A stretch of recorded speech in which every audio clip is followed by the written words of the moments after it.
एकादशी में जो पूस के महीने में जो शुक्ल पक्ष की जो एकादशी है वो कब की है। तो सबसे पहले तो मैं आपको ये कह दूं कि ये एकादशी 20 तारीख की है या एकादशी 21 तारीख की है। तो मैं आपको जानकारी दे रहा हूँ, जनवरी के महीने में पड़ने वाली ये दूसरी एकादशी यानी पूस शुक्ल पक्ष में एकादशी पड़ने वाली, इसका नाम है पुत्रदा एकादशी। और ये शुक्ल पक्ष की एकादशी महिमा तो है ही इसमें अपने आप में। तो एकादशी अब के बार 21 जनवरी को पड़ रही है, क्योंकि 20 तारीख को शाम को एकादशी आरंभ होगी और जो कि 21 तारीख तक शाम को है, इसलिए उदिता तिथि में तारीख 21 को ये एकादशी अब के बार 2 एकादशी नहीं है, एक ही एकादशी, और वो भी 21 जनवरी को पड़ रही है। यानी उस दिन रविवार का दिन है। भगवान विष्णु की उपासना कीजिए, भगवान कृष्ण की पूजा कीजिए, राम की पूजा कीजिएगा और तुलसी पत्र जरूर भगवान को चढ़ाएं। मैंने शुभ मुहूर्त भी आपको निवेदित किया है। पारण का समय है वो 22 तारीख को है, सुबह 7 बजे से लेकर के 9 बजे तक का पारण का बढ़िया सा समय है।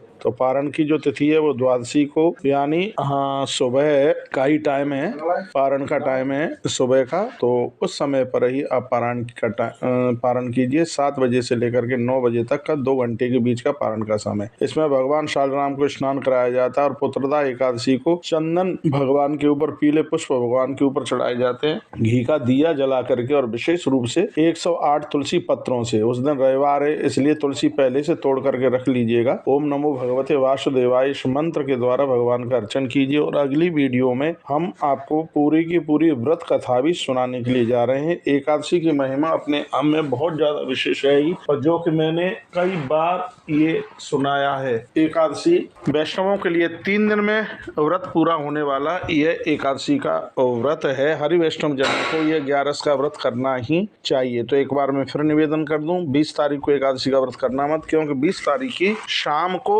एकादशी आरंभ हो रही है, इसलिए उदिता में यह व्रत 21 को ही माना जाएगा और 21 तारीख को ही आप इस व्रत को करें।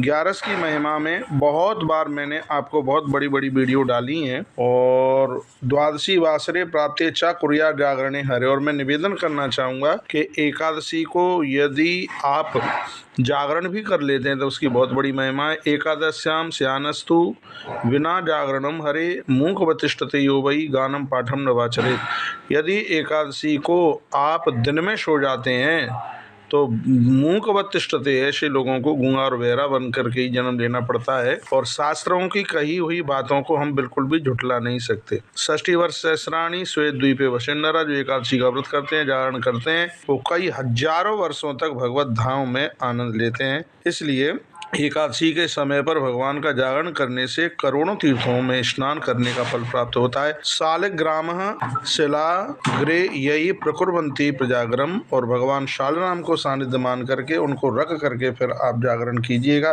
बाद ताल बजाइएगा, घी का दिया जलाइएगा, भावना युक्त इस व्रत को कीजिए। तो यह व्रत हमें हमारे जीवन में सब कुछ दे देता है, किसी भी चीज की कोई कमी नहीं रहती। धरती पर व्रत बहुत है, लेकिन एकादशी से बढ़कर के कोई भी व्रत दिखाई नहीं देता। एकादशी की इतनी बड़ी महिमा अपने आप में है। एकादश्याम द्विजश्रेष्ठा गच्छन्ति कृष्ण जागरणम स्पृढ़ीयाय देवानाम ये नरा कृष्ण जागरे। अरे एकादशी के दिन आप सिर्फ चरण भी आगे पूजा पाठ के लिए रख लेते हो तो उससे भी अनंत गुना फल प्राप्त हो जाता है। पुष्करम मथुराम तत्र सर्व तीर्थान चैव ही। एकादशी का व्रत करने से पुष्कर और मथुरा की यात्रा करने का, श्री द्वारका जी की यात्रा करने का सौभाग्य प्राप्त होता है। बहुत बहुत धन्यवाद वीडियो पूरा